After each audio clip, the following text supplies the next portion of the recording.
To politics now, and we are still waiting for results in 3 key Senate races this morning, races that could determine control of Congress. Let's go through them. In Nevada, Senator Catherine Cortez Masto trails her Republican challenger, Adam Laxalt, but she is gaining on him as more votes come in and are counted.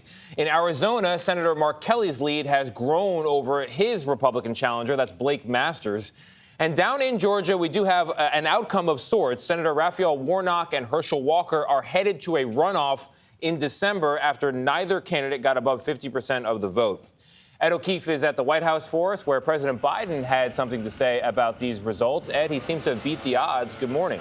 He sure has, Tony. Good morning, and he's pleased with what he's seen so far, even as he's preparing to return to the possibility of divided government. He says he's not willing to compromise with Republicans on things like lowering taxes for high earners or revamping Social Security, but says he understands negotiations are needed on other things because Americans are hurting and anticipating progress.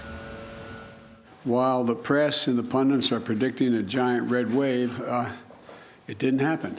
President Biden praised his party's performance in the midterm elections and said he wouldn't change a thing in his approach to governing, despite Republicans picking up seats. I'm prepared to work with my Republican colleagues. The American people have made clear, I think, that they expect Republicans to be prepared to work with me as well. The GOP still needs to win 2 of the 3 razor-thin Senate races in Arizona, Nevada, or Georgia to take control of the Senate. So I want to tell y'all, if you can hang in there a little bit longer. Georgia Republican Senate candidate Herschel Walker is returning to the campaign trail today with a bus tour and rally ahead of a post-Thanksgiving runoff against Democratic Senator Raphael Warnock. Mom, we brought a friend. He's once again making aggressive fundraising appeals as the runoff campaign begins. Our work begins now. Let's get America back on track. Even with control of the House still undecided, Minority Leader Kevin McCarthy officially launched his bid for Speaker Wednesday, telling colleagues they'll have what they need to go toe-to-toe with the executive branch. The president and McCarthy spoke by phone late Wednesday. Mr. Biden says he doesn't believe Americans want the GOP to launch investigations into the business dealings of his son, Hunter Biden. I think the American people will look at all of that for what it is.